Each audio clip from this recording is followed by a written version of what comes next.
ॐ अज्ञानतिमिरान्धस्य ज्ञानाञ्जनशलाकया चक्षुः येन तस्मै श्रीगुरवे नमः।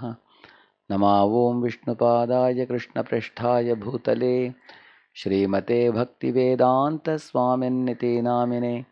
नमस्ते सारस्वते देवे गौरवाणी प्रचारिणे निर्विशेषशून्यवादि पाश्चात्यदेशतारिणे। जय श्री कृष्ण चैतन्य प्रभु नित्यानंद श्री अद्वैत गदाधर श्रीवासादि गौर भक्त वृंद। हरे कृष्ण कृष्ण कृष्ण हरे हरे, हरे Ram Ram Ram Hare Hare. Welcome all of you for the today's session on self-discipline. Generally, the word discipline is not a so liked word by many. Children like to play, but the parents want them to go to school, isn't it? People would like to relax at home and go to office whenever they wish, but they have to reach and punch the card. There has to be discipline in reaching the company on time. Otherwise, some companies give only half day attendance. Yeah. So, but if you look at the nature around us, the sun is rising on time, setting on time, isn't it? The seasons are changing, the flowers are blossoming in the morning, the cows are giving milk, the earth is giving grains. So we see that in nature there is a very high discipline all around us in the world we live in. The planets are revolving around, the sun in perfect, precise orbits in a very disciplined fashion. So now uh, we don't want to learn today the topic of discipline in a way, don't do this, don't do this, don't do this, and do this, do this, do this. That's what everybody thinks about discipline. And that won't be very pleasing for us to learn in that way. If the end goal is very clear for us, then we won't mind accepting the discipline. Like you might have seen, some of the students from 8th and 9th standard start preparing for IIT JEE. They really slog hard, day and night. They even drink coffee and keep awake at night and study, probably about 5 6 years. And when they crack IIT and get into IIT, they think this hard work was worth it. I was sticking to the discipline of, keeping awake for so many hours. In the same manner, the singers actually avoid ice cream to keep their throat favorable for singing, isn't it? Similarly, the athletes want to keep their body slim. uh, so everybody actually they follow a certain discipline, and they know that by doing this there is some end goal to be achieved.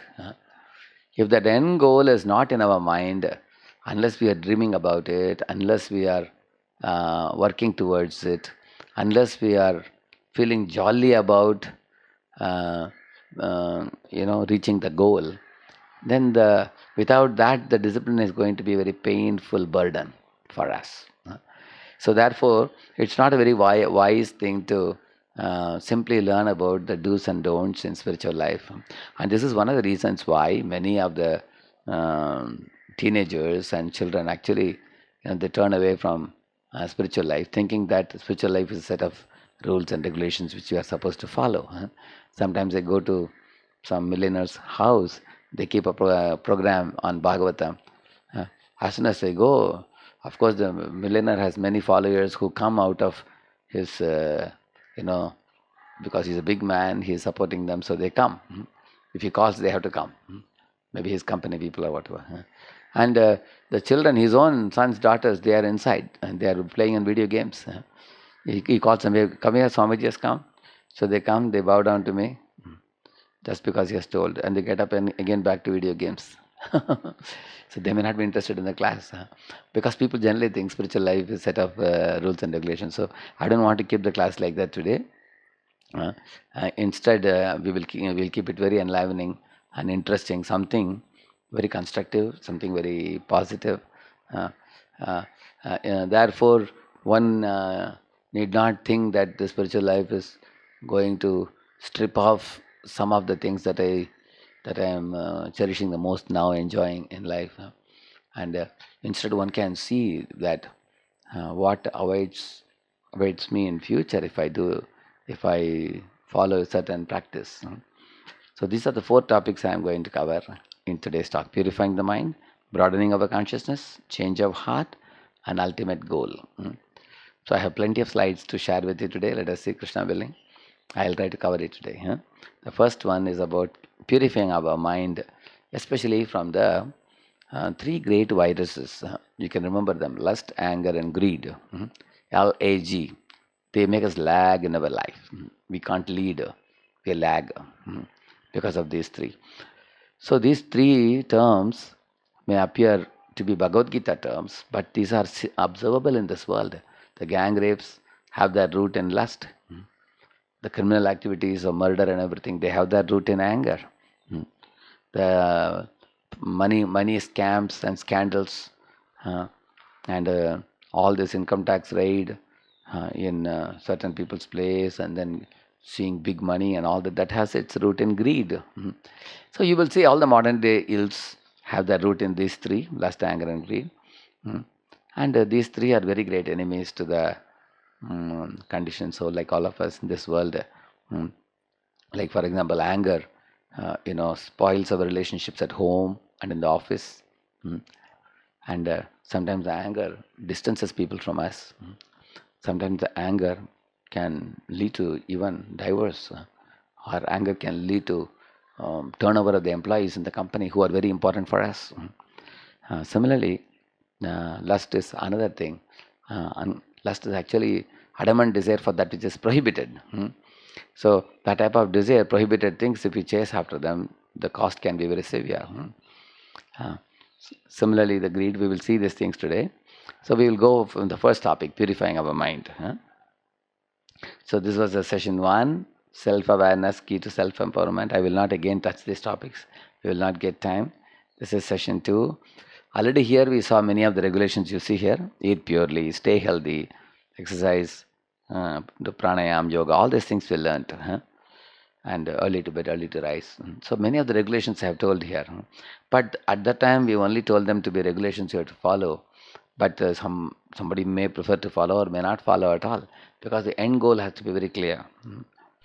So, and then last time, this is a third thing which we did, self-management. Yeah, and then today we are starting this. Before you approach the mind, you can see this. I will make this subject very easy for you, so that we don't have to talk on it very elaborately. You see these 5 koshas called Panchakoshas. Annamaya, Pranamaya, Manomaya, Vijnanamaya, Anandamaya. Very famous one from Taittiriya Upanishad. In Taittiriya Upanishad, Bhrigumani is asking his father Varuna many questions. He's asking a question about, I've heard the word Brahman. What is Brahman? He's asking. So Father Varuna is telling him that Brahman is that from which everything originates, and that in which everything is sustained, and that in which everything returns to, like that he says. So go and find out yourself, my son. I have given you a clue. Research and come back, he says. Then as you see in the picture here, first you see the Annamaya, the physical body. That's what Bhrigu thought Brahman is, because he thought that, just like children, you will see that children generally up to the age of 5 or 6 or 7, for them food is the main thing. Eat food and go to sleep. That's all. And they don't have anything else to do, very importantly. And when they grow, when they come to Pranamaya Kosha, as you see here, the activity starts, like between 7 to 13 or 14. Then one starts becoming active, going for sports, going for jogging, cycling, doing a lot of activity like that. And when they come to Manomaya is the teenage, if you see, one is dreaming. One is dreaming about many things in life. One wants adventure, one wants innovation, one wants creativity, one wants freedom, new form of freedom from the parents and the seniors. One wants to connect with peers, and one wants to figure out what life is. Then one's mind becomes very active, Manomaya. And then as they cross that stage, when they come to like 20, 21, 22, then in that age group, you will find Vijnanamaya. They actually start looking for wisdom. Who am I in the first place? Am I this body? That's what even he thought, Bhrigu thought. Bhrigu first thought that body is the Brahman, he thought. Uh, because from dust thou art born, and dust thou shalt return to. So he went and told his father, is the body, this body which I see, is it Brahman? Father said, no, my son, you go and research more deeper.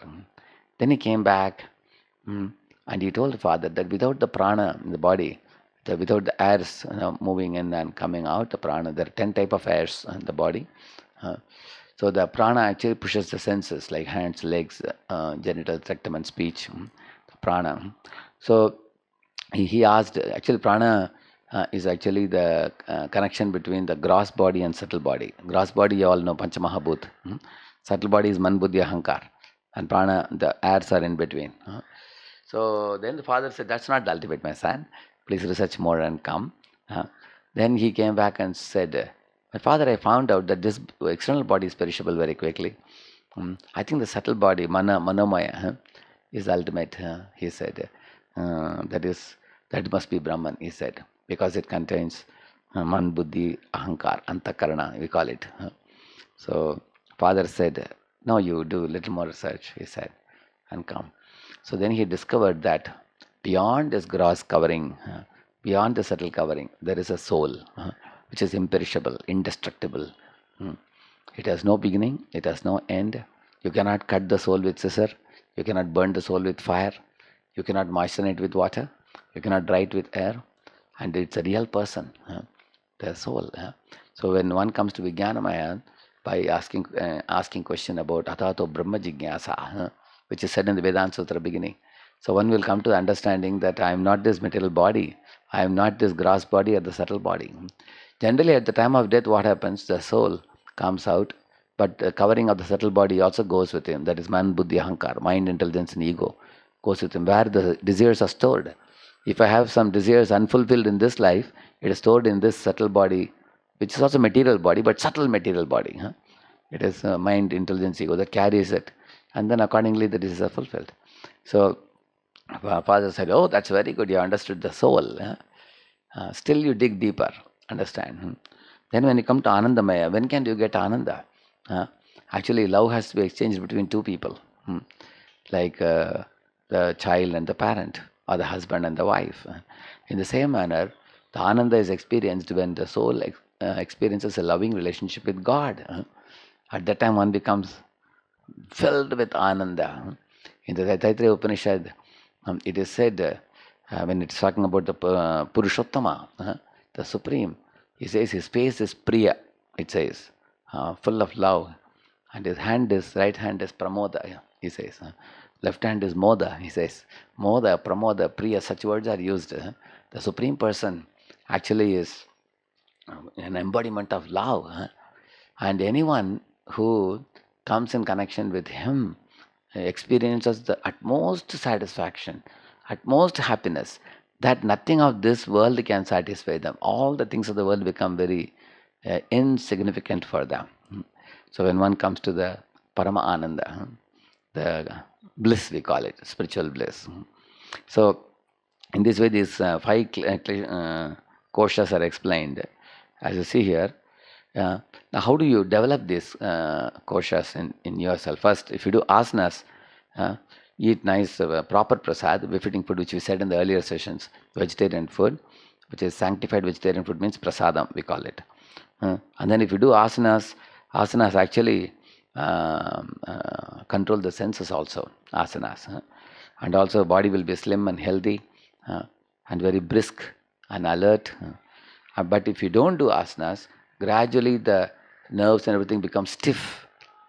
Therefore, you find people who are 70, 60, 70 also, they look like young boys or young girls. Why? When they always stretch the body and do the asana. So, keep the body healthy. Then, pranamaya kosh, how do you strengthen it? By doing pranayam, anulom vilom pranayam.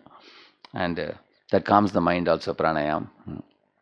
And Pratyahar is done to calm the mind, which means pratyahar means avoiding harmful agents to the mind. I will show you later about them to strengthen the manomaya kosh.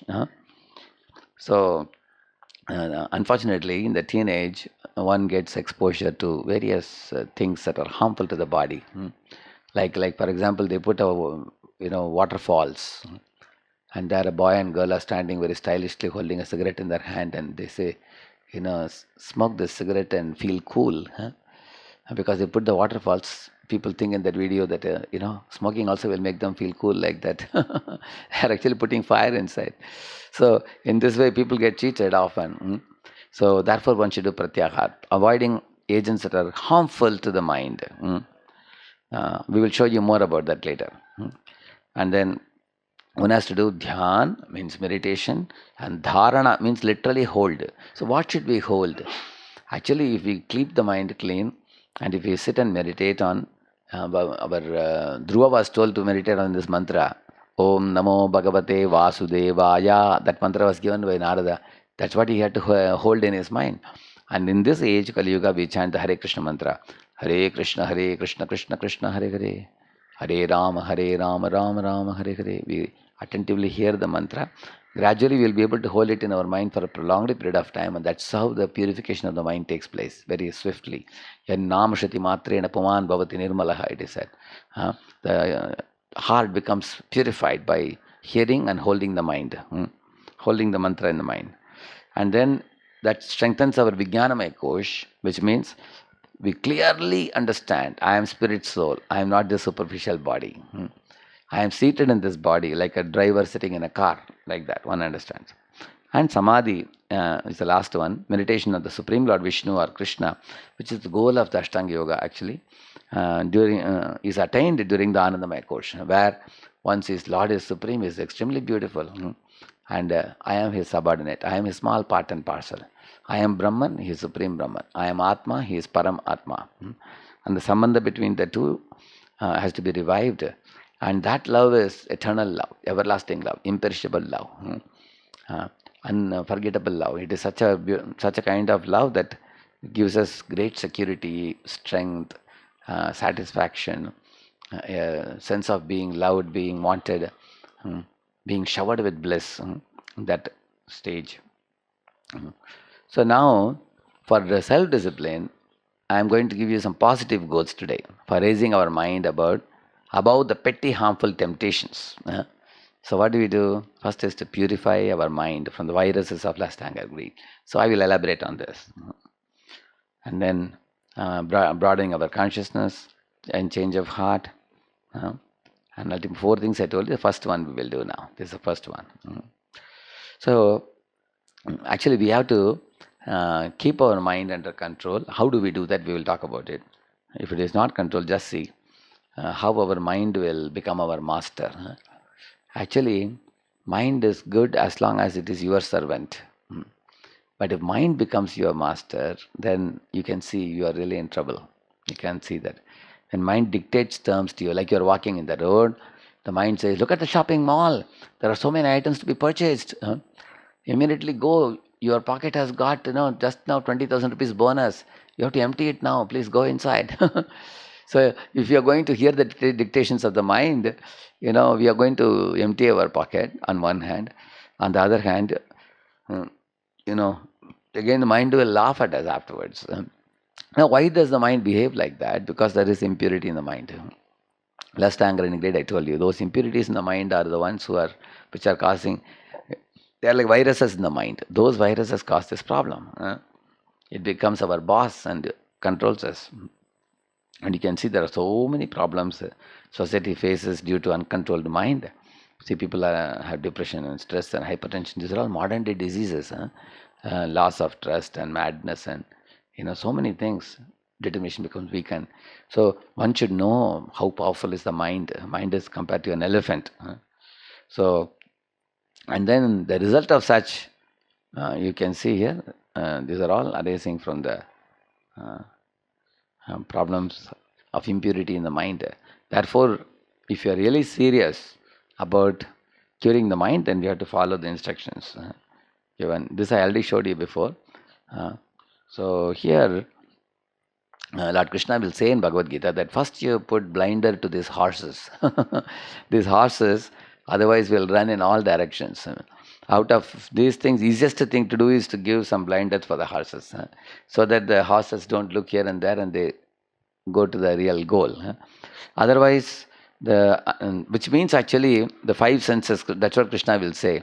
Out of these three fellows, the intelligence, mind, and senses. The senses are the easiest ones to handle. They are the weak amongst the three. So the senses can be told, don't smoke a cigarette, don't drink liquor. They can be more easily stopped than the adamant mind. Mind is the leader of the senses. Mind also we have to treat separately. We will talk how, but the senses can be more easily. Actually, we can keep the senses away from temptations. Stay away from temptations and substitute them by something favorable, some harmless recreations. So the harmful recreations can be kept away, and we can uh, keep ourselves surrounded by harmless recreations. Harmful things can be kept away, and we can also have superior association. In that, all these bad and unwanted things will go away. Like here, you see, here is the rat which is having, wheat, rice, so many other things easily available even in the fields and all. He can eat. But he wants that cake which is kept in a rat trap, unfortunately, because his tongue is greedy. So the result is he's dead.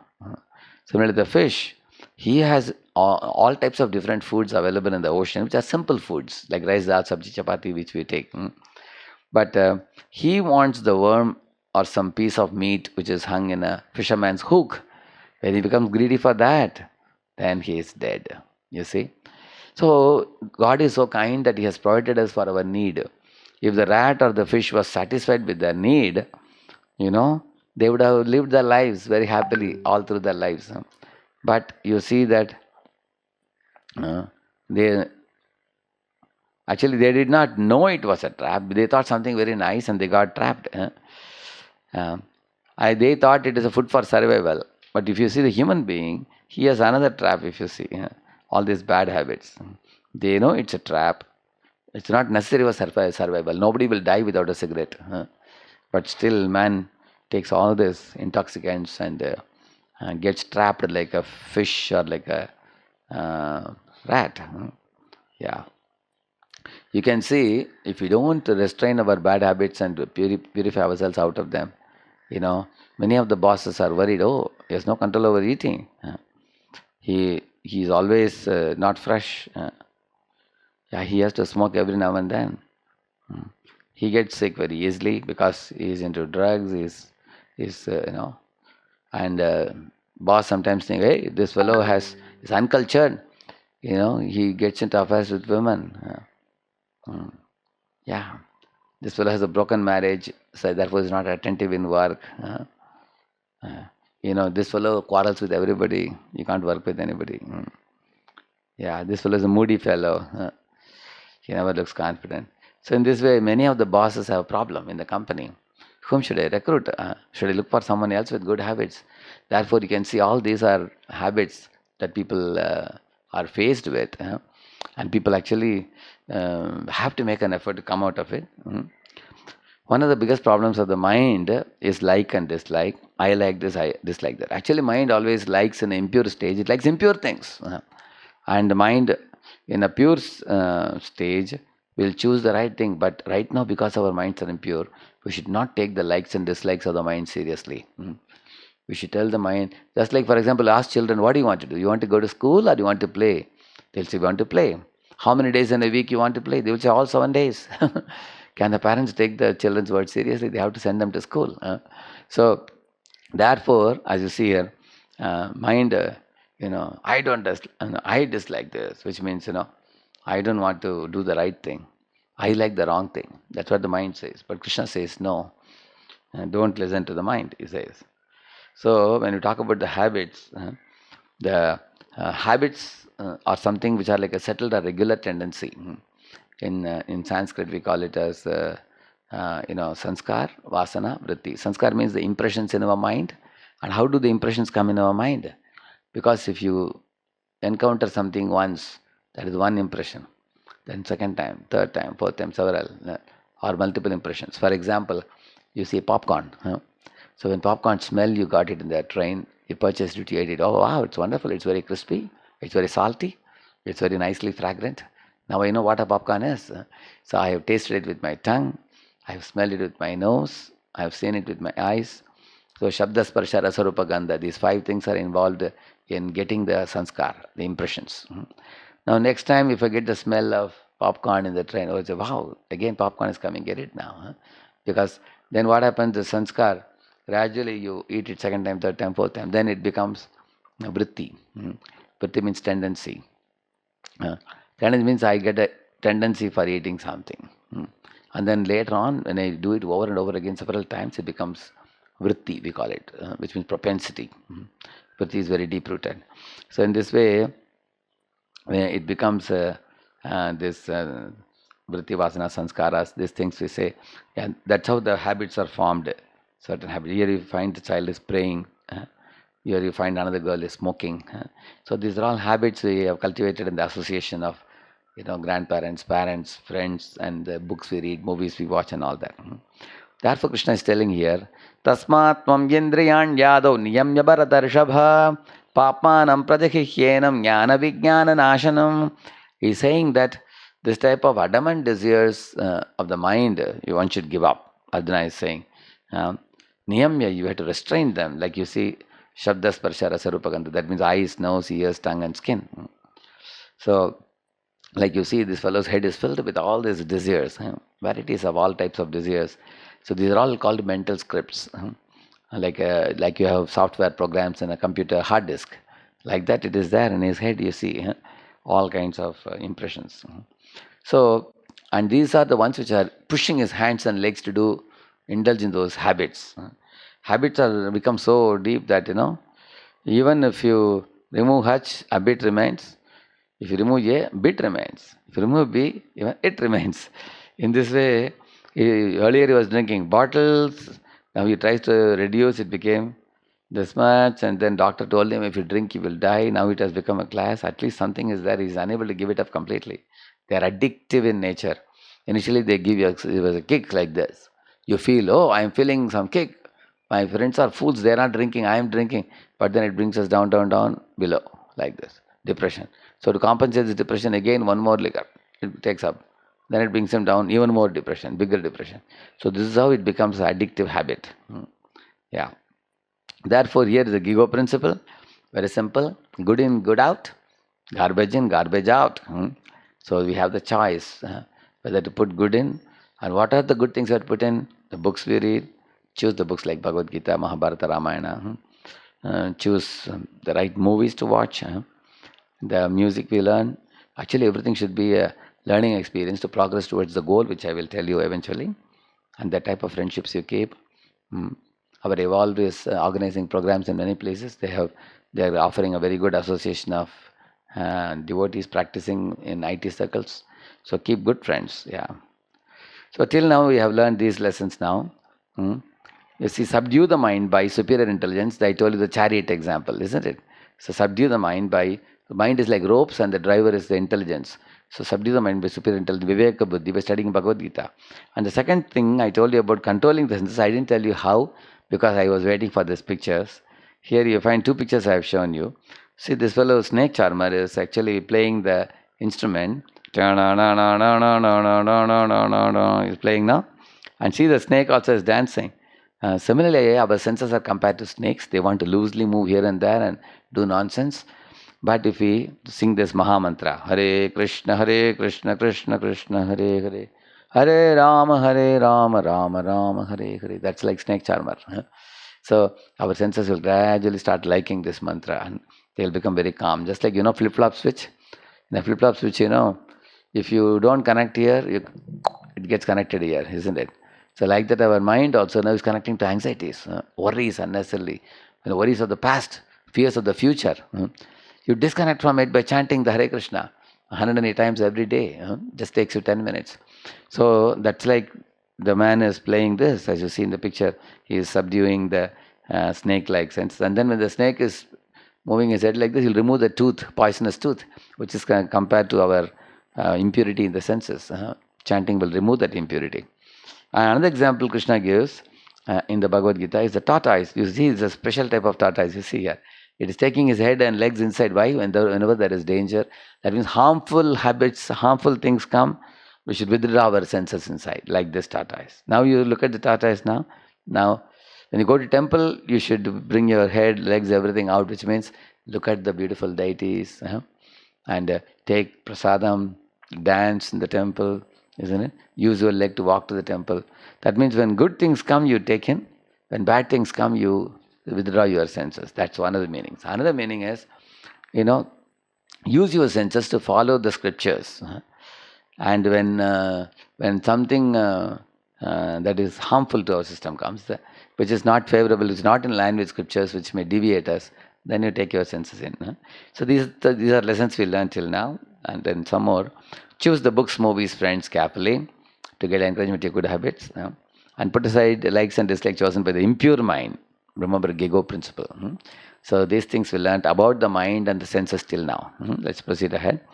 For the second one, how do you broaden our consciousness? Right now it's very like a kupa manduk, we say, like a frog in the well. Everybody is in a rut in the world today. If you see, run to school with a big bag on the back. After that, run to the college, and then earn a degree, then join an IT company, then make a big money, then go abroad, save a lot of money and make a big money, go in a car long distance to work, come back late night, work 16 hours a day. When are you going to become happy? I once asked a group of managers, they said, I asked them, why are you earning money? They said, to become happy. I said, have you become happy? He said, not yet. I said, what's your age now? They're all 45, 40 to 50. I said, when are you planning to become happy? They said, we don't know. How long are you planning to work? They said, I was a private company, we can work till 80 also if you want. They were saying, so all life you earn money, suddenly one day one gets a heart attack and dies. So where did they enjoy life? Or they earn money in young age, in old age, they spend it all for health problems. Just see. So therefore, let us not remain like a frog in the well, in the same rut. Again and again, rut means like in villages, sometimes when the lorry goes, it makes a wedge in the ground, a tire, and then all the other vehicles keep going in the same rut. We don't want to go in the same rut. We want to think about life a little more loudly. Let's broaden our consciousness. So this question everybody has, surely. My mind has thinking, feeling, willing, and how do I control my thoughts, habits, desires? My mind is going mad, this fellow is saying. How do we do that? How do we control? You will see generally people in this world think of only the immediate needs. They are called prayas. And they spend their whole life without aiming at the ultimate goal, which is called shreyas in Sanskrit. So if we think about prayers, then our mind is always filled with anxiety.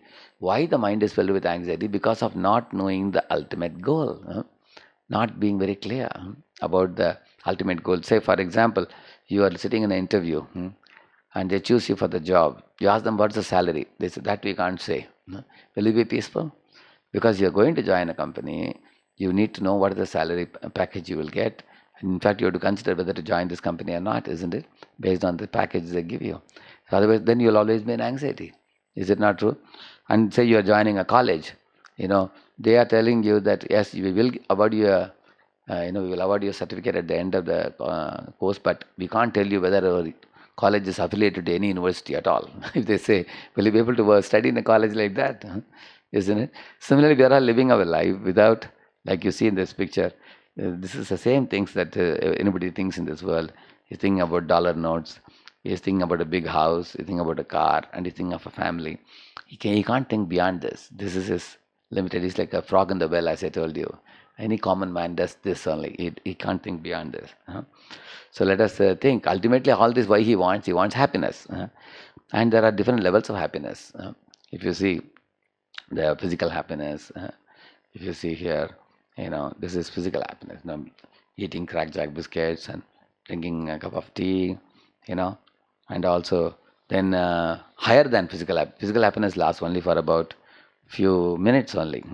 Gulab jamun, when it goes down the mouth, 3-4 minutes it's finished. Then mental happiness is little more. It lasts for a few months, playing piano, singing a song, playing violin, or reading a love letter. So it lasts for some few months, and afterwards it's finished. Mental. Then you go for another song. So, and people try different things. They try sports. They try intoxication. Yeah, rave parties. Yeah, they relax. Crazy fashions. Uh, Cheerleading, our idols. Yeah, they do all that. Yeah. Uh, and then those are in the mind. In the intellectual level, people play brainy games like chess or something like that. And you know, if they defeat a fellow and checkmate a person, they will remember for a few years. I did it. Even if you become a national champion, and it lasts for a while till another fellow comes and defeats us.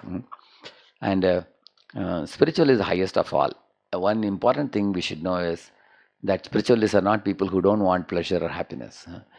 Actually, they are the most intelligent people, spiritualists, because they aim at the topmost happiness, which lasts not only for one lifetime, it lasts for all time to come, eternity. Ramante yogino anante satyananda chidatmani iti rama pade naso param brahma vidiyate. This verse says, Ramante yoginah anante.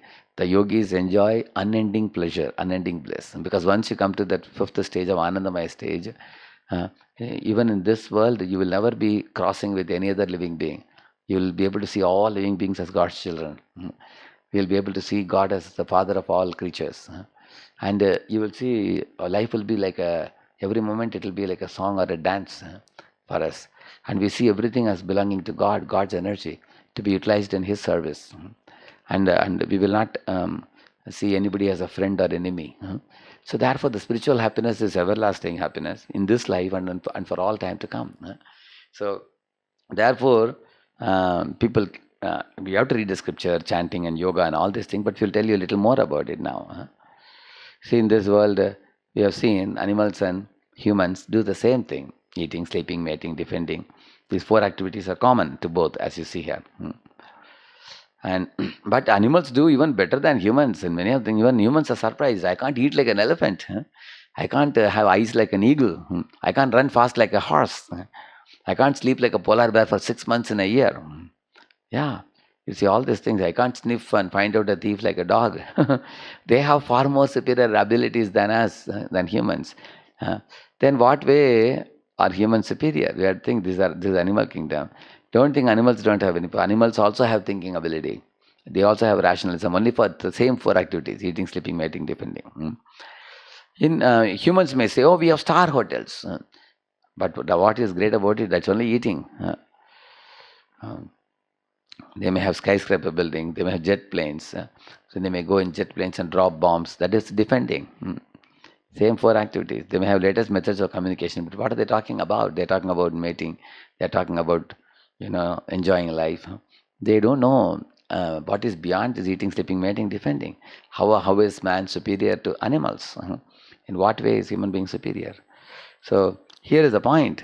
You see, eating and mating is for the animals, but human beings can inquire about what is life, what is death, and what is beyond. Yeah, like you see, Lord Krishna tells Arjuna that you can find out the cause of sufferings. In human body, you can find out the purpose of life, the goal of life, meaning of life, and we can also align with God and nature. And in this way, we can attain everlasting happiness, as I told you. Like in human life, you can inquire and be promoted to higher life. Animal life, we are demoted to lower forms if we don't inquire. So animals act by instinct. Human beings act by the formula of think before you act or look before you leap. So therefore, here are two very important questions I am going to answer now. Why am I suffering, and where do I go after this life? This human being can ask this question. Let us take one. This I told you in one of the previous sessions. Siddhartha Gautama Buddha intelligently asked this question. Why am I suffering? Because when he saw the people, some old man lying with disease, he asked, what is it? Then he saw an old man walking with a hunchback. He came to know about old age. He saw the dead body being carried. He inquired about death. So he said, oh, really? In this world, everybody works hard, makes so much money, so much facilities, and suddenly dies one day. And without his wanting, there are people who are suffering old age without their wanting. People are suffering from diseases which they don't want. In the corona time now, Some young people also died. Children also died. Some old people died. Nobody could ever predict that who will die and who will survive. Somebody is in want of oxygen and they were given abundant oxygen. Still they died. Some people. So in this way, Siddhartha Gautam Buddha had a very intelligent question: why people have to suffer in this world like this? So as you see here, the four problems of life is the birth in the womb of the mother.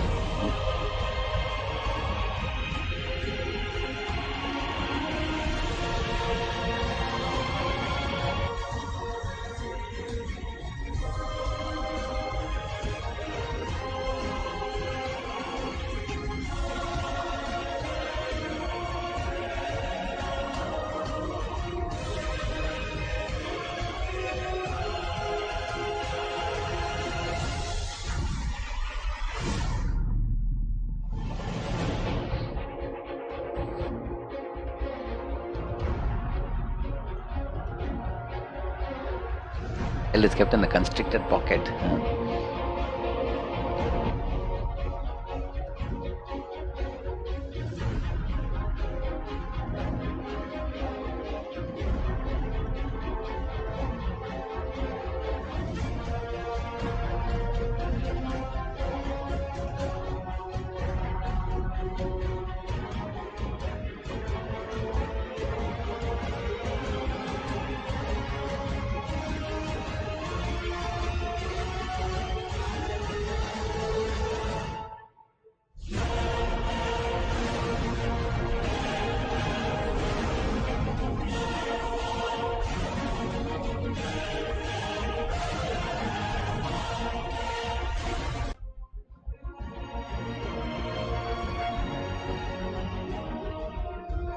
It's about the birth. Like, sometimes when a child is born, along with that, some worm is also seen. It's called Sodara in the Srimad Bhagavatam, it is said. Hmm. So we all have forgotten, but every time the jiva has to enter a womb, 9 months is kept in this constricted pocket.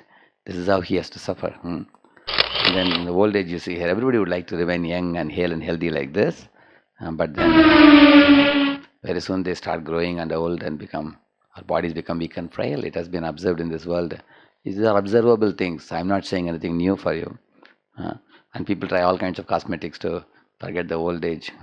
Everybody wants to be young, but healthy, but people encounter diseases without their wanting, with all sort of protection still. Yeah, at a appropriate time, the death introduces some disease in the body, which is complicated. Eventually, there is multiple organ failure, and people eventually leave the body without their wanting to leave the situation. So in Bhagavad Gita, Lord Krishna says, Janma Mrityu Jara Vyadi Dukkha Dosha Anudarshanam. That translation is given here. These are the real problems of life. And the Atma is taken from one body to second to third to fourth. He suffers like this, birth after birth.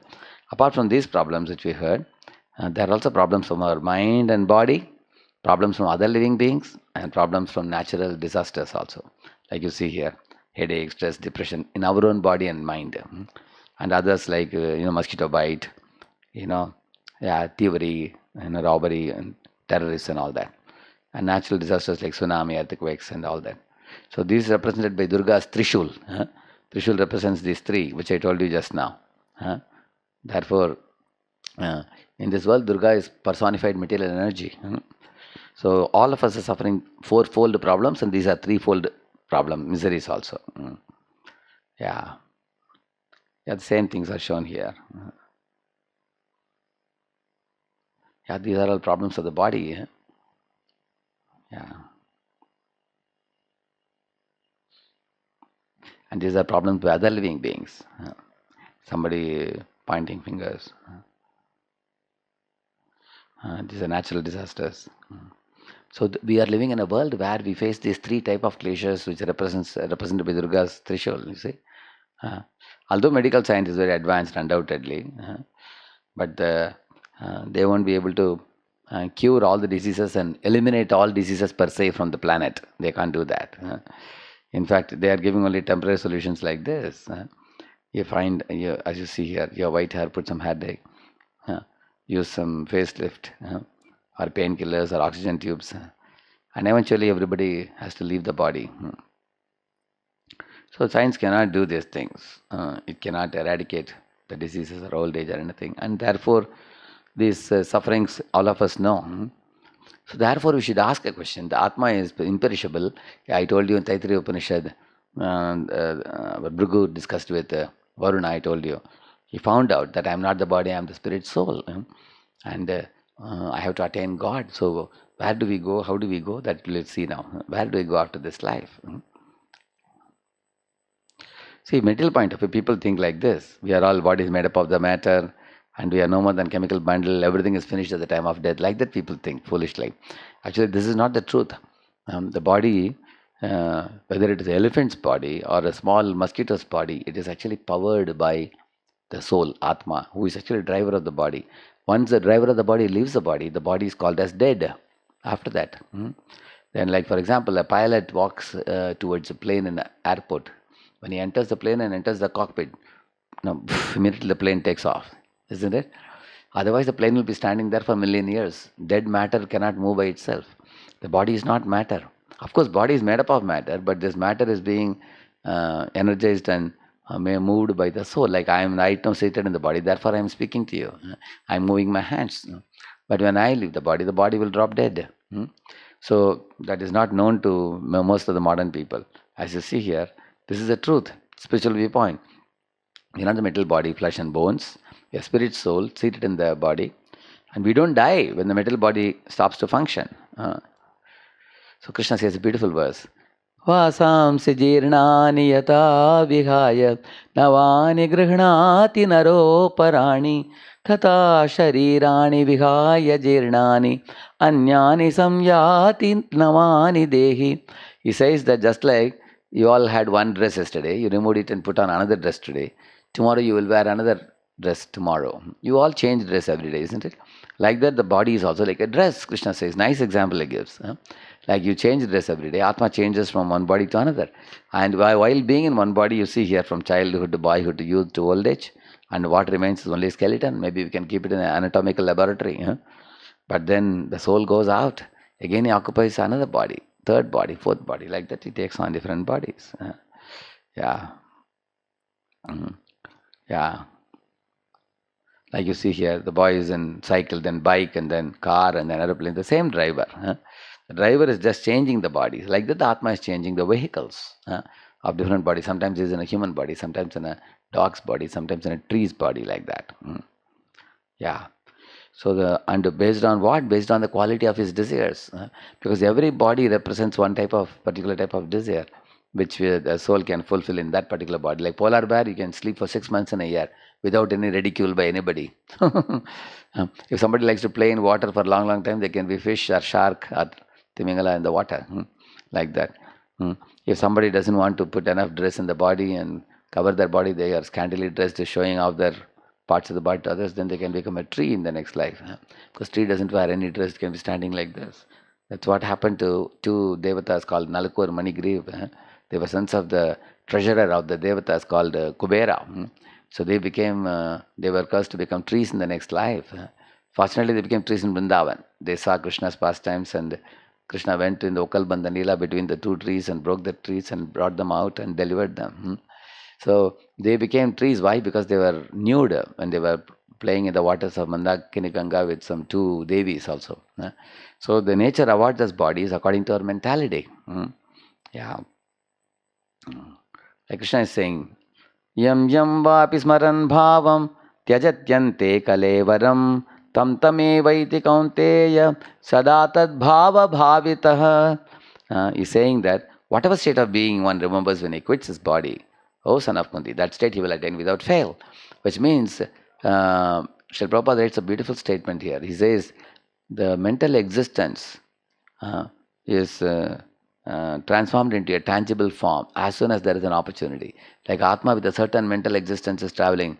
I need these desires to be fulfilled. I need a suitable instrument, body. Then he is fitted into a particular body where he can give shape to those activities which he wants to do. That type of thing is given. Like you see this boy, the soul is leaving his body and going into different species. Based on his desires in his mind, and also depending on his good and bad karma. If one did good karma, he'll get a handsome body and He'll get good wealth and good education and everything. And if he has done bad karma, he'll get ugly body and no education, no proper food, and born in a slum and all that. Yeah, law of karma you can see. Like you sow the seed, it becomes a tree eventually, isn't it? Similarly, every action has a corresponding reaction. That's how it acts. Like instant karma, you see, if somebody slaps a boy, the boy will slap him back. Instantly, karma comes back. And delayed, yeah, you sow the seed, it takes some time for the apple to come out. Delayed. Yeah. So there are two roads in human life. We can decide. We can develop Viveka Buddhi and walk the right road and create good karma, or we walk the sinful road, and then we have to suffer in future. Like you see, these are all activities which bring suffering eventually. Meat-eating, intoxication, gambling, and illicit sex. These four are called as sinful activities. Sin means disobedience to God when we do these activities, as you see here. Um, these four, I talked about it before also. Against meat eating is mercy. Take vegetarian food offered to Krishna, offered to God. That is free from karma. Similarly, one should avoid any kind of intoxication that will dull our consciousness. And also, we harm other people when we take intoxicants. Similarly, in gambling, one becomes a cheater, looter, thief, murderer, all that happens. Illicit sex, needless to say. So all these four should be avoided. Instead, we should do austerity of chanting, perform sacrifices, and acquire knowledge, associating with saintly people. So these are all elevating us, elevating activities. Then we go beyond birth, old age, disease, death. No more birth, no more old age. That means no more material world, no more material body, no more misery. So this is the ultimate goal, to return back to Godhead. Hmm. So this I showed you before also, ABCD, I have shown you again. A for association, B for Bhagavad Gita, C for chanting, D for prasadam diet, and E for seva engagement. So then we elevate ourselves back to the original place from where we have come from. Krishna says that Mamapetya punarjanma dukkhalayam ashashvatam napnuvanti mahatmanah samsiddhim paramam gataha. After attaining me, the great souls who are yogis in devotion never return to this temporary world, Arjuna, which is full of miseries. So this world is full of miseries, whereas that world is full of bliss when you come to the Anandamaya stage. So they attain, those who follow the right path, they attain that world. So, so now we spoke about the second one. Third one, how can we have a change of heart? Instead of being greedy, we should get satisfaction. Instead of having cruelty, we should be compassionate. Instead of arrogance, we should get humility. And that is the goal of all our spiritual practice, to have a change of heart. Let us see how we can have it. So somebody may ask, sir, why attractive objects in this world can't make me happy? You seem to be saying that, stop this, stop that, you can't be happy. I have to go to that world. Why should I go to that world, the spiritual world, from material world, you may ask. See, these are the three reasons. In this world, all objects are changeable and perishable. And in this world, there is duality. There is day and night, sukh, dukh, pleasure and pain. They don't come alone, and they come in pair together. When pleasure comes, pain also comes along with that. For example, you will see that when you call somebody, his shadow also comes along with him, isn't it?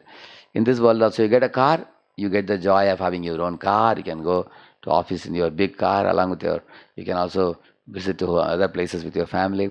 But then you have to clean the car, wash the car, repair the car, take it to garage, maintenance of the car, tax for the car, everything one has to spend. So in this world, the pleasure and pain come together. Which is better, to live in a rented house or have a own house? You all may have your own reasons, but you will find in both the cases there is sukh dukh, pleasure and pain. There's duality. And relative means, in this world, if you are attracted to one thing, that is not going to remain as it is. Something better will come. Better mobile, model mobile, better looks, better car with better looks. So you always think, oh, first Pulsar bike was good. Then you think, oh, Charisma is better. So in this way, you always think of something better and better. So here you see here, changeable and perishable. See here you see, these are lovebirds. Initially they appear to be lovers, and now she's catching the neck. Things change in this world like this. Actually, material pleasure stops after some time. It says, like whether it is gulab jamun, you can't eat beyond 5, 6 gulab jamuns. it becomes, you start hating it after that. Birthday gift, when somebody gives it's very attractive, you tear it and cover and see what is inside. If it is a quartz clock, it goes to your corner after that. The initial attraction is great, eventually it is gone. In the same manner, in this world, all pleasures are like chewing gum, you see. Chewing gum is smelling well in the beginning, and then when you taste it, it's very nice, and then it goes off, the flavor goes off like that. So one question we have to ask in this world: how much can you enjoy? How much food can you enjoy, even if you're a millionaire? How long can you enjoy? Ask these two questions. How much can you enjoy, in whether it is sex or whether it is eating? How much can you enjoy? How long can you enjoy? So the material pleasures are limited. This body has a lot of limitations, and it is giving more pain than the pleasure. So it's the first slide you saw now. Changeable and perishable things cannot give lasting happiness.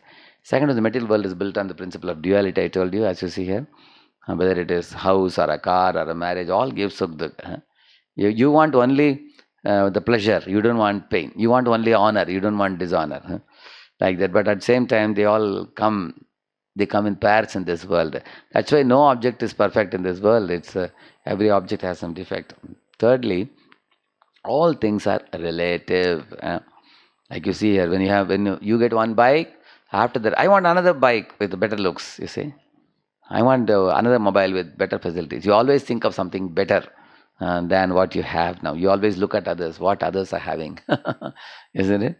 So in this way, we are getting a salary. Will you say this is enough for my whole life? No. You always think of, I want a fatter salary. Maybe I'll go to a bigger company or whatever. Yeah. So you will also see that, we want to have bigger house, better house. So we always keep hankering for something which we don't have. We are not happy with what we have, because we are trying to get happiness on the material platform. That's the problem. Once we come to spiritual platform, we'll be satisfied. So because in this world all the opulences are mundane and material, jada, they cannot give us satisfaction. Yeah.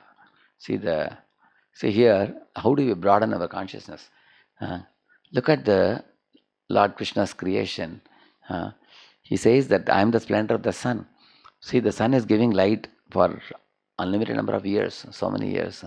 He has never stopped giving. He doesn't take a single penny from us for this. Even all the solar we are turning it into electricity. We are benefiting. He doesn't charge us electricity bill. You can see the moon is, nourishing on all the vegetables and the fruits with juices, 6 type of juices. Pushnami chaushadi sarva somabhutva rasatmakaha. And we all are, the Bhumi is producing so many wonderful eatables. Lord Krishna says, 9.10 Bhagavad Gita, Maya Adhyakshena Prakriti. I have ordered the Prakriti to provide my children with all these very nice, delicious eatables. Yeah. You feel like eating immediately, isn't it? And also, Lord has created this world with all provisions for us, like heat of the sun, heat and light of the sun, moonlight, air, wind. Otherwise, we can't breathe. People realized in Corona time the importance of breathing, isn't it? Oxygen, yeah, and then rainfall. None of this can be manufactured, as you see here. These are all provided by Lord. So, Lord Krishna says that in the Bhagavad Gita. Try to lift your head and see the world in which you are living, what you are receiving. He not only has provided us this world, he has provided Vedavyas, such great rishis who are coming down in the disciplic succession, and they're giving us the knowledge how to live in this world. They're giving us the manual for life, like Bhagavad Gita, so that we will be able to practice our life in alignment with God's wish, and we can attain perfection. Yeah. Yeah, this is what I was telling you. You see here. Pibanti nadyah swayameva na ambaha swayam na khadanti phalani vrikshaha nadanti sasyam kaluvari vahaha paropakaraya satam vibhutayah. He says that the rivers bring abundant water, but they don't drink that water. See, the children are enjoying in river. Similarly, the trees produce a lot of mangoes and other fruits, but they don't, eat those mangoes. Others are benefiting. Similarly, the clouds are showering water, but they don't eat the grains they produce on the ground. Similarly, saintly people like Srila Prabhupada, they are constantly giving out wisdom, enlightenment, and enlivenment, bliss for all jivas, like hippies Prabhupada, transformed their lives and made them all, happy. So, therefore, if you see the spiritual world, there our relationship with God is everlasting. There are no dualities in spiritual world, and also Lord is not a relative; is absolute truth. Because there is nobody more beautiful than Him, or nobody more wiser than Him. Nobody is more richer. Somebody in this world is Lakshmipati. Somebody in this world is Lakpati, Arapati, Karapati, but Lord is Lakshmipati. There's nobody beyond Lakshmipati. You see. So therefore, these three problems in this material world are confronted in the spiritual world. It's a place you see here. Spiritual happiness in the beginning appears to be less because you have to chant and you have to avoid these things, but eventually exponentially it increases. Whereas material happiness appears to be enjoyable in the beginning, but it goes down exponentially. If you see, like you see, Krishna says in Bhagavad Gita, this spiritual happiness is like poison in the beginning, nectar at the end, for all time to come. Whereas material happiness, like anything, is pleasurable in the beginning, but then we suffer subsequently. So, yeah. So now, three I finished, and the last one I will take 5 minutes and finish, and then I'll take questions. To attain the ultimate goal of human life. See, this is material world. Our material bodies belong to material world. And the material bodies are full of ignorance and pain, I told you before. But then there is a spiritual world with spiritual bodies, where Lord is spiritual and all living beings are spiritual. Yeah. Krishna says about this in the Bhagavad Gita, there is an upside down tree, he says. Urdhvamulam adha shakam ashwattam prahuravyayam. Like that he says. Roots are upward, branches are downwards. Have you ever seen a tree like this, where roots are upward, branches are downwards? That's only possible in reflection, you see. Like you see, the original tree is spiritual world. Material world, he is calling it as upside down tree.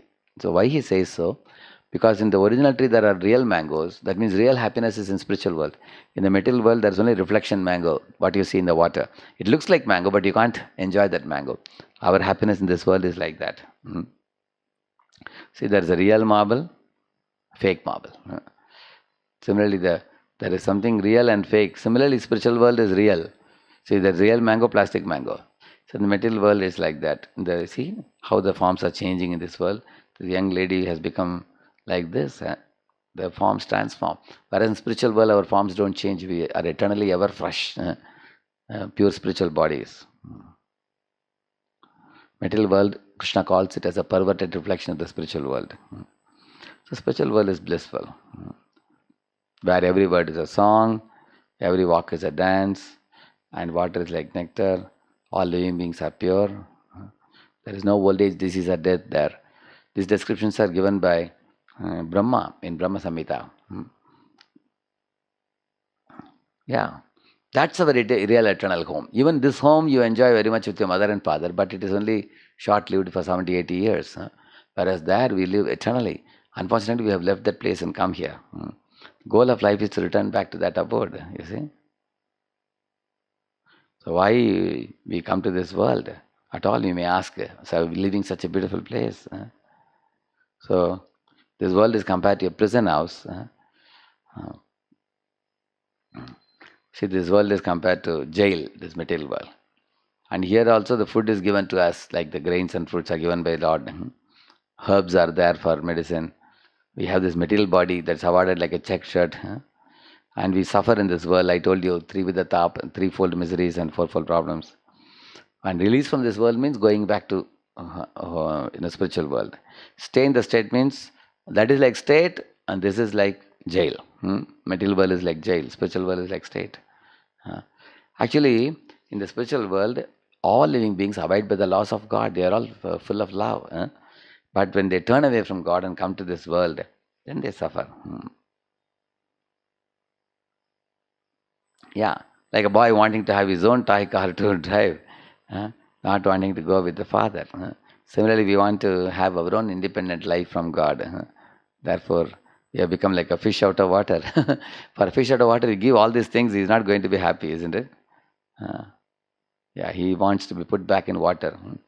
So, same manner, we all have come here. We are struggling now, and there is a way to go back. Yeah. You see, one may have a lot of money, but they are not happy because we are not in our original place. where we will be in our own spiritual elements, we'll be so happy. Uh, so we have to revive that eternal relationship. See, the boy, when separated from the father, is crying, but being with the father, he is going to be truly happy. A man had two sons.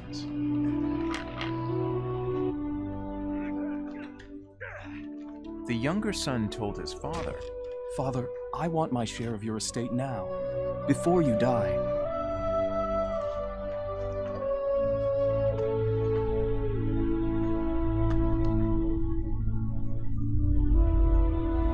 So his father agreed to divide his wealth between his sons.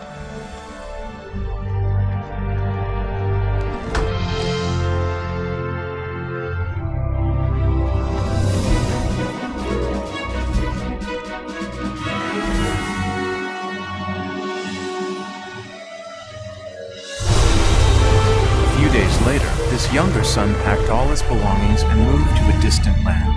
And there he wasted all his money in wild living.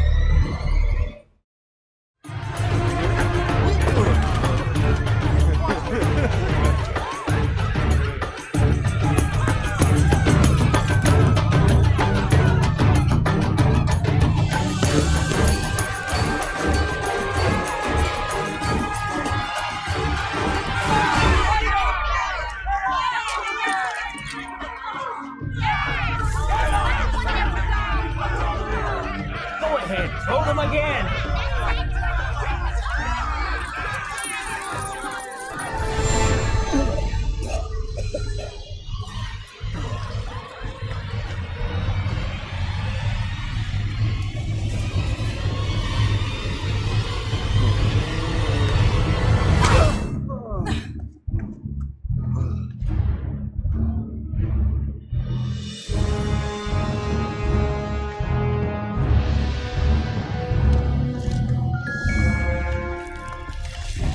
Put that down.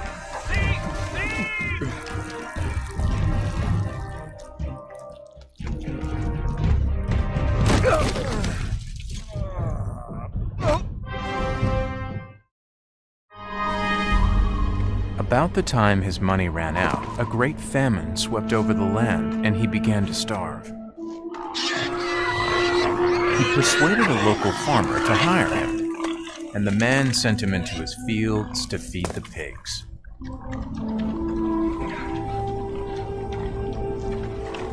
The young man became so hungry that even the pods he was feeding the pigs looked good to him, but no one gave him anything.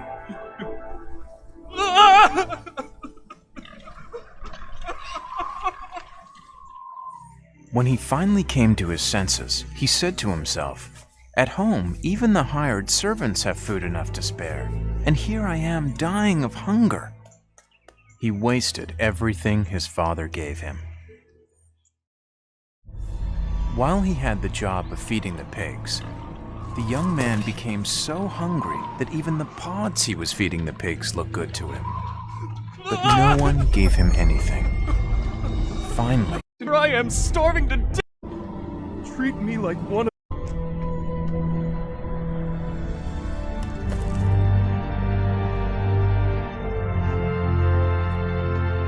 but when he was still a long way off, his father saw him and felt sorry for him. He ran to his son.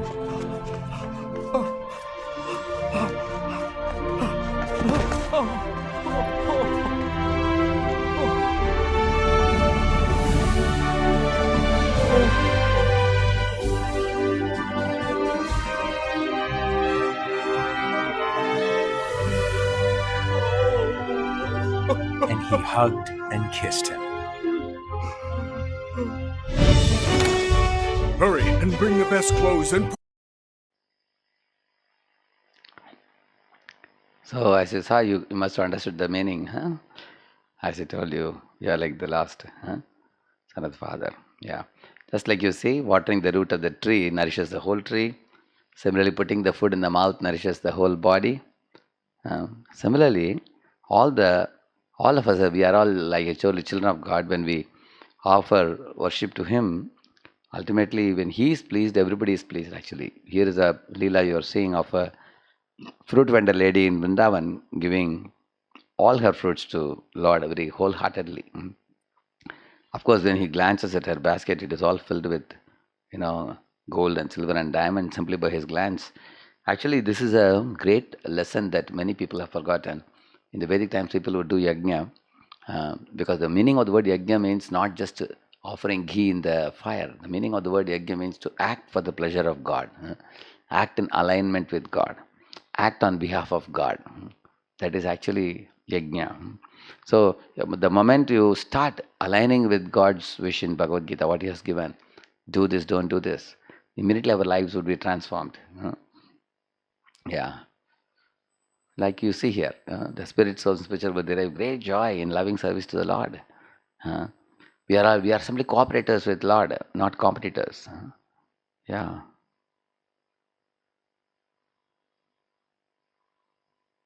Material world is a perverted reflection, as I told you. Yeah. So this I already told you.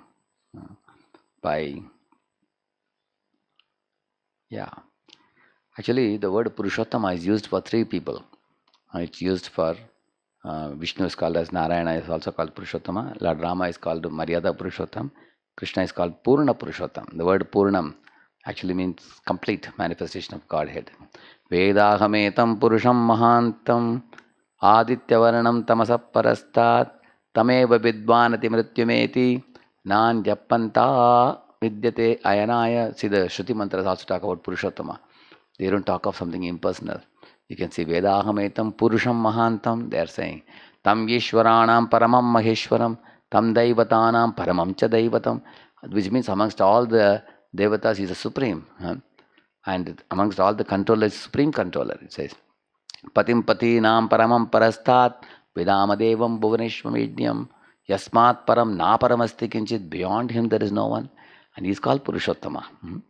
So, ideally, those people who desire to return back to Godhead by getting moksha, they should worship these three forms as you see here: Radha, Krishna, Lakshmi Narayan, Sita Ram. So, God has both male and female forms. Ultimately, is one, but divided into two for the sake of Leela. And if you want to know, read Ramayana, Mahabharata, Srimad Bhagavatam. You hear about the Leelas, how Lord deals with his devotees. How to align with God and nature. This we told you already. So I'll conclude with this poem today. I wrote this poem with the same meaning of what I spoke to you till now. Oh my Lord, true beauty, but I am so very naughty to forget your eternal loving service, to venture into thrills, turning into perils. It's Maya's abode, nothing but a jail. Skin deep material beauty withers away quickly. It's nothing more than water in the mirage. O Lord, my true Master, with such a sweet nature, our eternal relation is Satchidananda. Let me purify my heart and glorify my Lord with my body, mind, words, and soul. In times of despair and times of weather fair, I will never leave your soothing shelter. Chanting your holy names, praising your divine fame, I'll bring all suffering souls to thy feet. To the world of more than merry, free from any worry, I will bring them into your holy company. Thank you very much. So, we will conclude with this. I already told you about the mantra. Now we will take some questions for 5 minutes. We have 10 minutes, I think. Yes, Prabhu? Madan Sundar Prabhu? Abhishek. Hare Krishna, Prabhuji. Thank you so much for this enlightening session. And that video, the concluding video about how Father loves the Son, would go a long way with our consciousness. Thank you so much. Thank There are you. many questions. Somehow, interestingly, there are many questions on the subject matter of chanting also. Okay. So we'll take those questions and proceed. To begin with, the very first question by Jay Joshi. Hare Krishna, Prabhuji, when we think about these topics, like we will leave body one day, it sometimes puts us into depression. And people following bhakti are also dying. So how do we understand? Yeah, who are you? Are you the body or the soul? Huh? People who do bhakti and then who die, that means they are going back to Krishna. Krishna says that, Mamupetya punarjanma dukkhalayam ashashvatam napnuvanti mahatmanaha samsiddhim paramam kataha. My dear Arjun, my devotees will never return back to this world. Tyaktva deham punarjanma naiti, he says, Mameti, they will come back to me, they will not take birth again in this world. So why we become depressed or fearful? Because we think I am this body. We are not this body. This body is simply a vehicle for the soul. Body is the car, and we are the driver of the car. And if I think I am this car, it's aham car. Huh? It's a false ego to think like that. So devotees are leaving the world. That means if they are leaving the body, Krishna is calling them back. Enough, my devotee, you have done very wonderful service. Come back to me. He's calling them. Yeah, next. Thank you. Another question, Prabhuji, from Pratik. Pranam, Prabhuji, I am a student. How to differentiate between conscious and subconscious mind? Yeah, actually, right now you are awake, so you can see what is conscious mind. So, subconscious mind is called heart or chitta, we call it, and that is actually 80-90% of the previous life impressions, and even in this life, what we have done, impressions there in the subconscious mind. So, and the subconscious mind can be cleansed by chanting the holy name. Like you can observe your conscious mind, but often you may not be aware of things in the subconscious mind often. And therefore, in the Jnana Yogis, for example, they do meditation, and in the conscious mind problems they can remove. But the things in subconscious mind, they fail. Just like if you have a glass of water which is muddy, you keep it, it gets settled. But if you take a spoon and stir it again, it comes up, isn't it? Similarly, if you cut a grass by trimming it, it's gone. But then the roots are still there. Again, the again the grass pops up. So in the bhakti, the chanting which we do, it first removes the sinful reactions. Then it removes the sinful tendency. Then finally, it completely removes the ignorance from where we commit sin. So it goes into the chitta, the subconscious mind, and cleanses it even without our effort. You just have to chant. And chanting holy name will do the homework. Thank you. Next. Thank you, Prabhuji. Amit Kumar Yadav, how the soul changes its form when it returns from material world to spiritual world? Actually, the soul has a form eternally. In the spiritual world, the soul has, like you find, there are gopis dancing in Krishna's pastime, there are gopas, and there are cows, there are trees. You find these are all spiritual forms. They are not made up of Panchamahabhut. They are made of spiritual forms. But when the spirit soul leaves spiritual world and comes to this material world, the soul shrinks and it becomes very small, tiny. Right now it is Balagra Shatabhagasya Shatada Kalpitasya. It is said that it is like 1/10,000th of the tip of hair. That is a size of soul right now seated in the body. But the moment you start chanting Hare Krishna, slowly the soul will blossom to its full form. Just like we have forms now, similarly soul has beautiful forms in spiritual world. And whatever form is there eternally, we will return to that form. Just like my hand now, I can put electrician's gloves, or I can put surgeon's gloves, or I can put some boxing gloves. The gloves are changing, but the hand is same. Similarly, bodies are changing externally, material bodies, vehicles are changing, but the soul's Swarupa, original Rupa will remain. When you become purified completely, 100%, you have done your homework in this world, then that in the original form, you will return back and be with the Lord forever, for all time to come. Thank you. Thank you. Shiva is asking, Arjuna understood and applied what Krishna said because he had relationship with Krishna. Then how do I apply what I hear in these sessions? How to keep the enthusiasm fresh just by hearing? Yeah.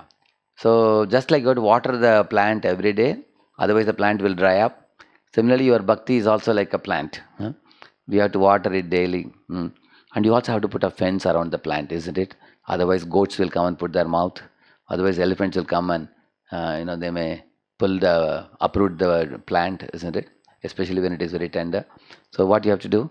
So similarly, you put fence. What is the fence? Avoid bad association. Surround yourself with good devotees of the Lord. That is a fence. And also follow the 4 regulative principles: no meditating, no gambling, no intoxication, no illicit sex. That is actually a fence. You will not be pulled by the mind and senses to do wrong things once you avoid those things. So that means you are watering. How do you water? By hearing this kind of lectures. You can hear, read the Bhagavad Gita. That is watering. And ABCD, we told you, do those things. That is watering. So do the watering of the plant and fencing around. And if you keep doing it, you will always remain enthusiastic. There's no doubt. And always look for a company of devotees. They have always arranging good programs. If you write to them, ask them to connect you to any program in your vicinity, they will do it. Yeah. Yes. Thank you, Prabhuji. Tarun Shukla.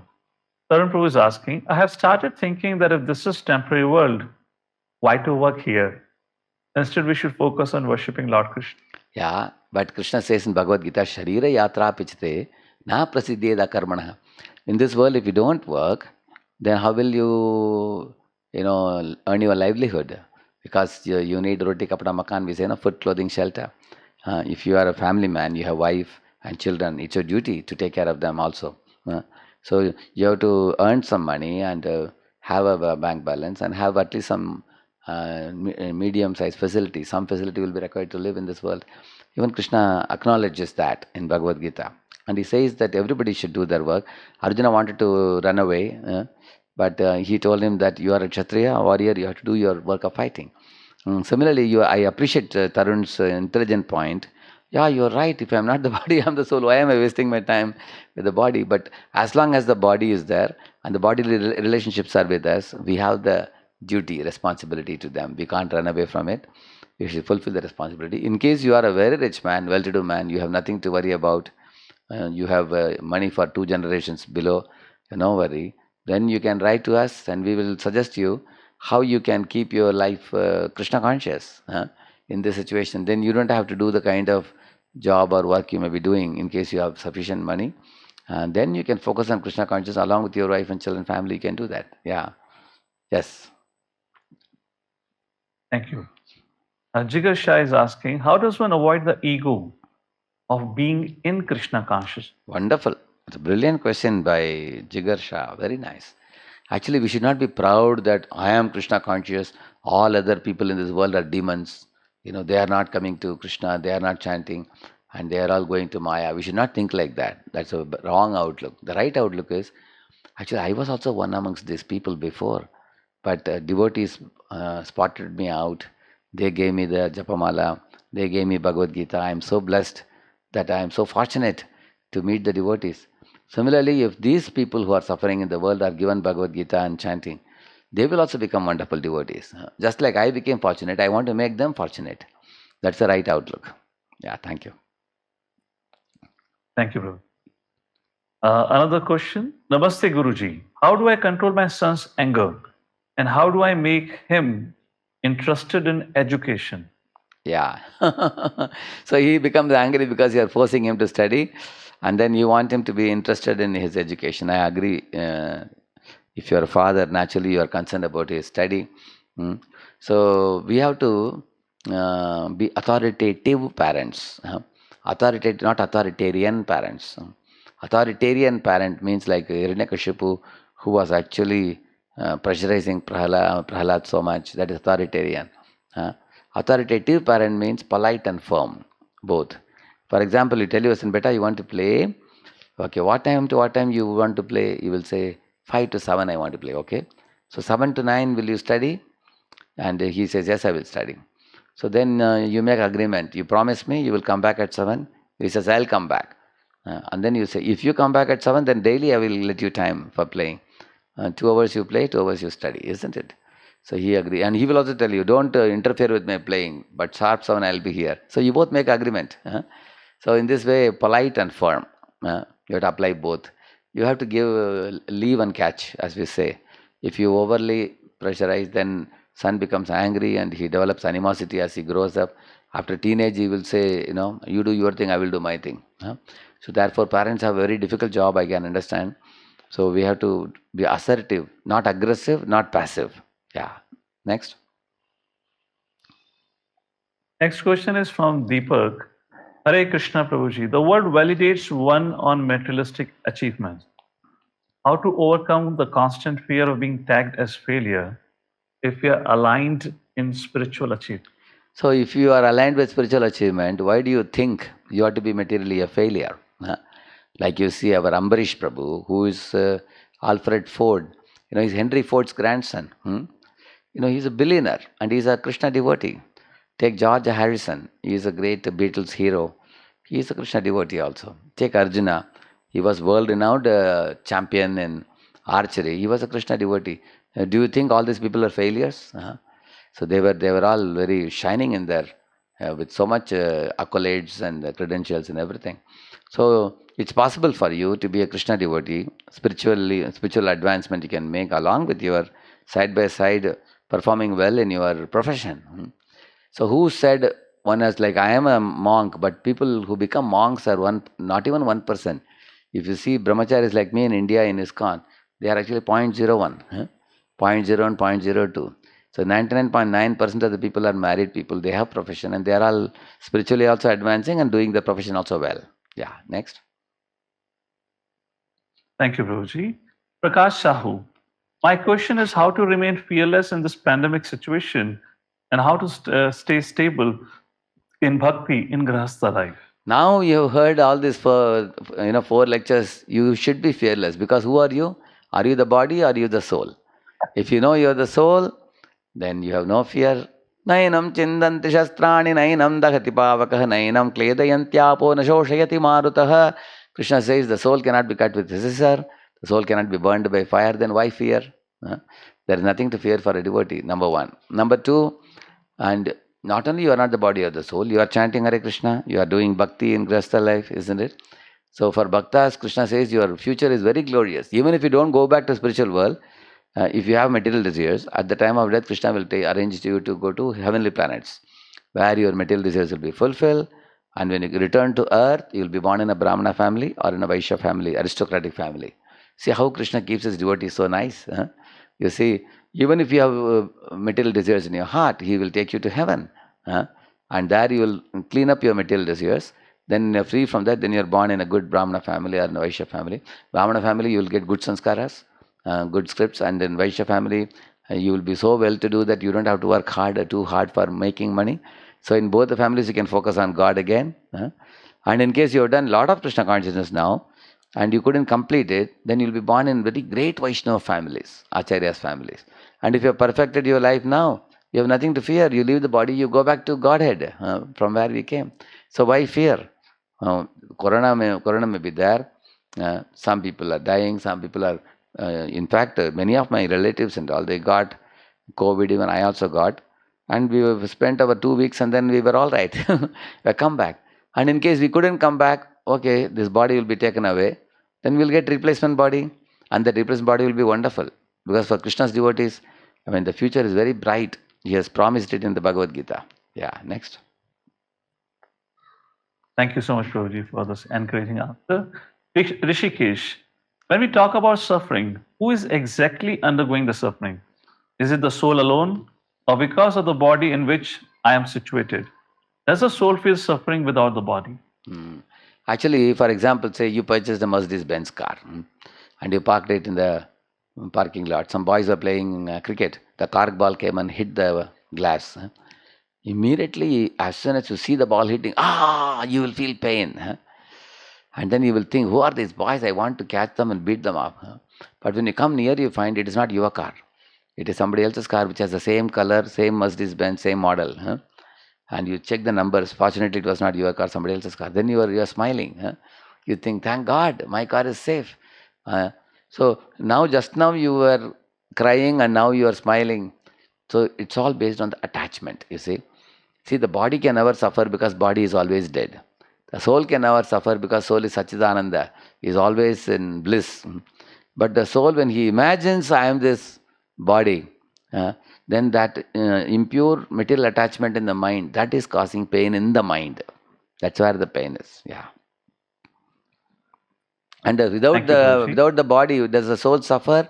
Actually, when the soul comes out of the body, the subtle body he is seated in subtle body, he goes, and everything is guided for him. He is guided where to go. Karmana deva netrena jantur deho papattaye striya pravishta udaram pumso retakana shrayaha. So the soul comes through the rain waters, enters into the plants, enters into the, and then becomes vegetables. When man eats it, it goes into the system, it turns into blood, turns into semen, and impregnated into the womb of a mother. All these things are all highly complex things are arranged for the soul. So the soul may not even know where he is being escorted to the next body. Everything is arranged based on his good and bad karma. Yeah. Yes. Next. Thank you, Prabhuji. Next question is by Samskruti.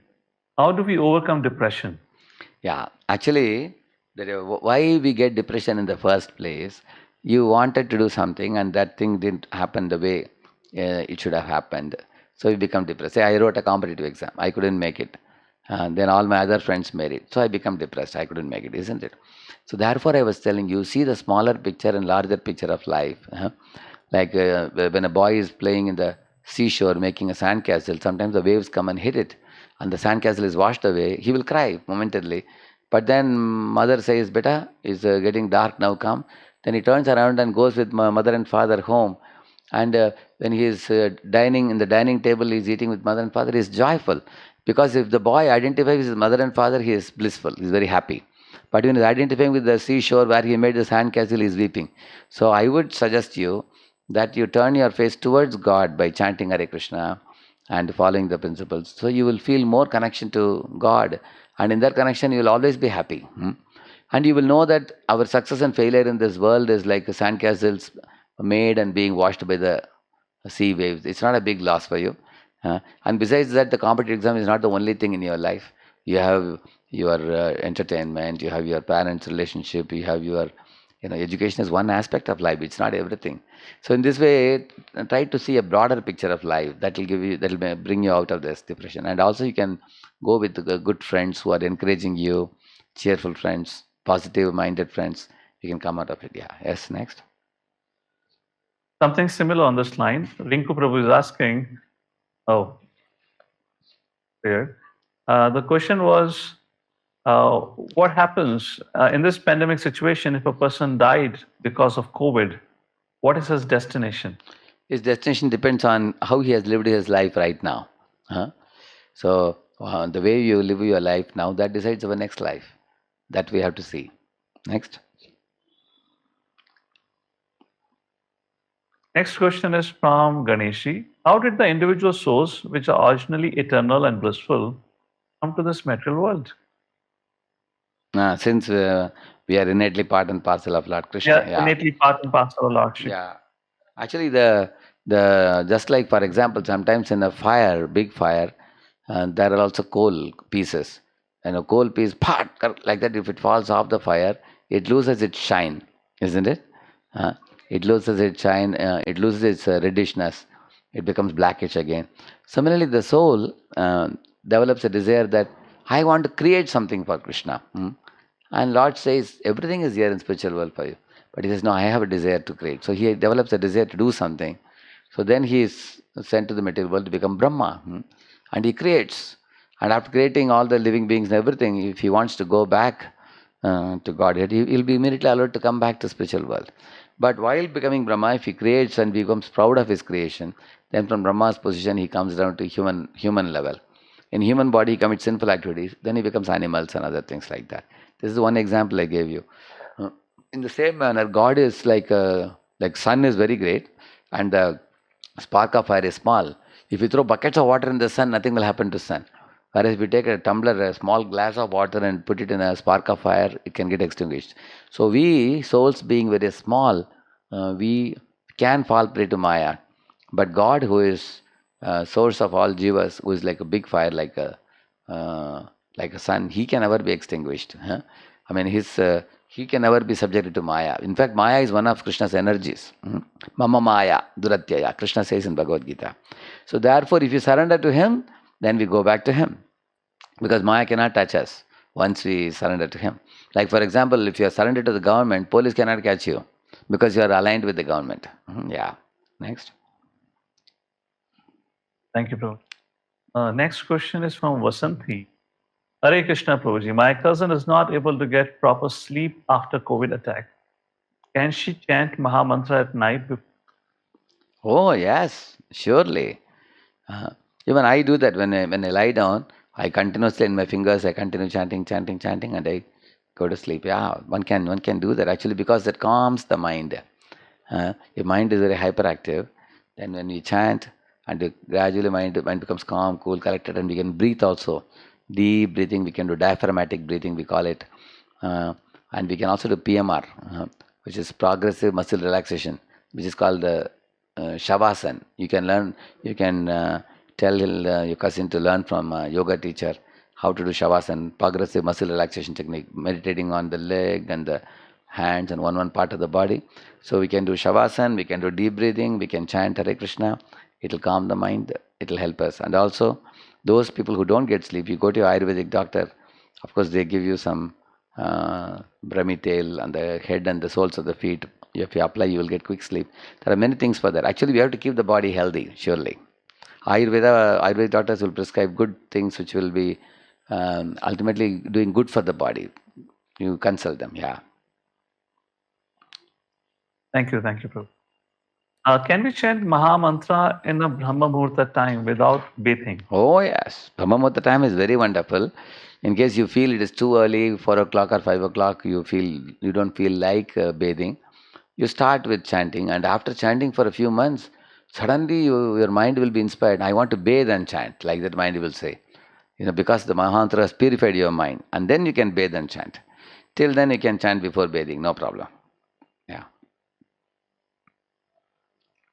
Hare Krishna. Can you explain the significance of wearing Tulsi Kanthi Mala as part of one's sadhana? Is it possible for achieving higher levels of bhakti yoga without it? By chanting. Yeah. Actually, we don't wear Tulsi Kanthi Mala in the beginning. After probably couple of years, 2-3 years of practicing, then we wear this. This is worn by those who follow the 4 regulative principles, and also those who avoid onion and garlic also. So, in case you are eating onion and garlic, there is no need to wear the Kanthi Mala. You can just chant Hare Krishna. That is good enough. After probably 1 or 2 years, when you feel that we have an article on onion and garlic, why we avoid it? It is tamasic. It makes our brain dull. Therefore, we avoid it. And if you can avoid it, then it's actually many spiritual organizations will tell you to avoid it. Actually, many Jains, they also avoid it like that. So you don't have to worry about Tulsi Kanthi. But in case you start following after a couple of years, if you wish to wear, that time you can wear. Yeah. So Thank you, Prabhuji. It's almost 8:45. Yeah, we can and stop. The questions are just. You have more questions? A lot of questions coming in. Is it? There are quite a few questions. Yeah. So another couple of minutes. Another couple of minutes we can take. Yeah. Sure, Prabhuji. Until the time you feel comfortable. So Shubhasas is asking, even after coming to Krishna consciousness, it is very difficult to get rid of some bad habits, thoughts. We can understand that we should give up those. What to do then? Yeah, actually, Rome was not built in a day, we say, things take time. We can gradually, if you are engaged in chanting, reading Prabhupada books, associating with devotees, you are in good company, gradually you will be able to do it. You will be able to give up bad habits. And first of all, write down the bad habits. What are the bad habits you wish to conquer? And then identify the association of devotees who will help you do that. And as I told you, 3 things. Keep away from tempting environments. Because if you go there, then again and again you'll be tempted to do those things. Number 1.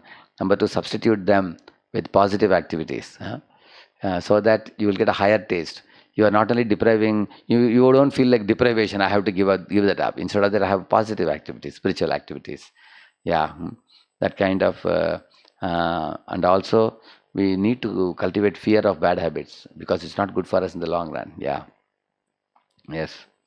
Shripriya is asking, is it must to use japa bag while chanting? No, you can just have a mala and chant, but sometimes mala touches the ground, which we don't want the holy mala to touch the ground. Therefore, we have a bag for that. And especially if you're chanting 8 rounds, 6 rounds, you need a bag. If you're chanting 1 round, you can just keep it in the puja room, take it and chant it in your both the hands and keep it back. That's all right. Yeah. Yes. Hare Krishna. Yogesh, I want to chant 15 rounds regularly. Mind does not concentrate on japa. It is due to any sinful activity that I did in past night. Actually, mind not ready to concentrate is a problem for everybody in the beginning. Just like a lens, you may not know the focal point in the beginning. You move it up and down this way and that way. Finally, you find out the focal point. Isn't it? Similarly, in the chanting also, the mind is rushing, gushing with so many thoughts of the past and future and everything. It takes some time.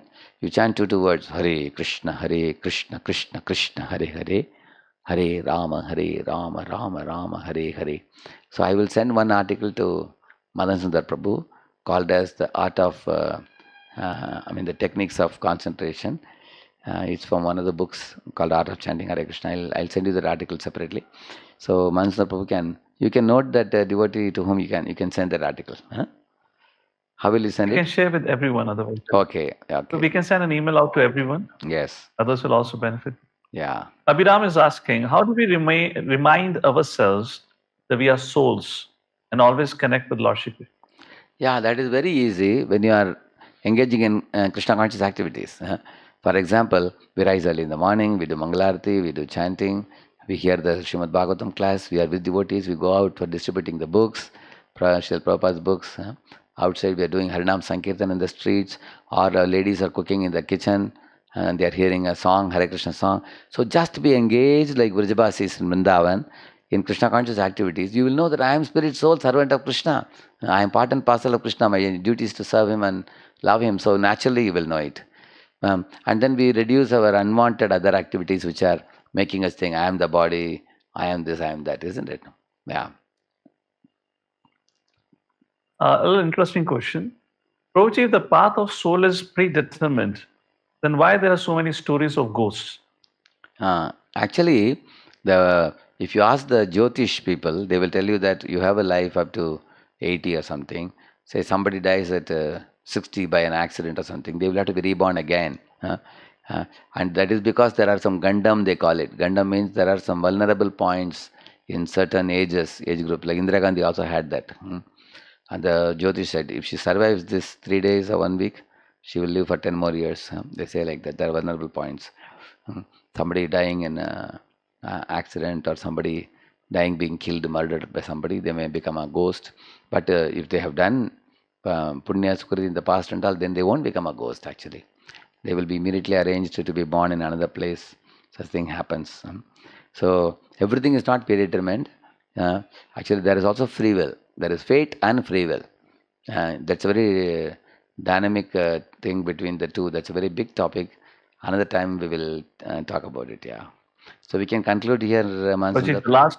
Okay, and last question. Yeah. Because the last question for the day is about Tulsi Mala again. I want to wear Tulsi Mala, but my family members won't allow it because they're still consuming onion garlic. How and when can I wear Tulsi Mala if the situation persists?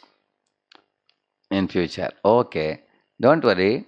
You are chanting Hare Krishna. You are doing Krishna consciousness. Don't need to force them. You continue like this for some more time. Actually, if you win their heart and request the mother to keep some sabji a little bit separate for you, don't create a scene in the dining table. But ask her to keep some sabji for you separately. And so then the mother, while giving prasad to everybody, for you she will give you in a bowl that sabji separately, and everybody will be thinking you are eating the same sabji, isn't it? So, but you will be eating without onion garlic. You have to specially please her. Make a special. Tell her that I don't like the smell of onion. I hate it. Please, can you please give me a little bit without it? Then she will give you. And also do something to please her. And if it doesn't happen, don't worry for some time. Then when you get married and you have your family, then you can strictly follow it. That time, in case, who was it? I don't know whether it was a boy or a girl. Whoever is your spouse, if they are devotees, then you both can follow it. Although your parents may not be following it, you can follow. And slowly parents also will come later. Thank you. So thank you all very much. It was very brilliant questions actually. All the questions are very sincere questions. They are coming from hearts which are devotee hearts actually. So nice to see your questions. Thank you all very much. Hare Krishna.